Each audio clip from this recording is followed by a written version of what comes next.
So we're back to the model. People, context, deal, and opportunity. All four of these work in concert together to affect how much social value you can create.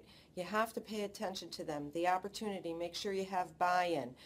The context, the economy, regulatory environment, social movements, labor movements, political movements. People, everyone surrounding you, if they're providing you with resources or if they're on the periphery, advocating for your mission. And then, of course, the deal. That's just simply the transaction. What does everybody involved get out of their aspect of the deal? So let's continue. Now morphed into overlaying on the people, opportunity, and a deal, which all combine for social value. The takeaway I want you to remember here is that this entire structure is very, very interdependent and dynamic, constantly changing. You always have to keep an eye on the environment. Let's an example of the interdependence. So we go to the people area. A new board member comes on. The new board member has deep ties into the community, brings in large donations into the organization. You can see how this is going to shift the opportunity and that quote-unquote deal. Bringing in the large donations and a different type of donor into the organization will probably change how the people in the organization, or maybe perhaps who started the organization, feel about significant changes.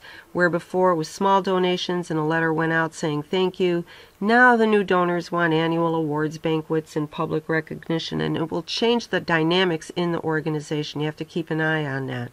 It may also change the opportunity. So one of those donations, say a $50,000 donation, say this is a literacy organization, and you're in a K through 6 environment, they now want you to add grades 7 through 9. So now it's changing the opportunity of how you're going to use those resources and what market you're going to go after.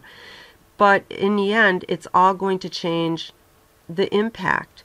What is the impact of what you were trying to originally go after? So just one shift on the people side will seriously affect your opportunity and, again, that deal of what everyone is getting out of the organization. Another example on context, Kiva. Kiva is a micro lender. They started, a little 10 years ago. Kiva went on, this was the website, they're going to do micro lending over the web. They get a call from that pesky regulatory agency, the SEC. And the SEC says, well, wait a minute, you can't do this. You're lending across state lines, you're not federally chartered, et cetera, et cetera, et cetera. So that regulatory environment really affected them. So the takeaway, again, is to look at all of these three as interdependent. It's a good practice to ask questions if you're on that board or starting up a nonprofit. You know, if I change people, how will that affect the opportunity and what I ultimately deliver as impact?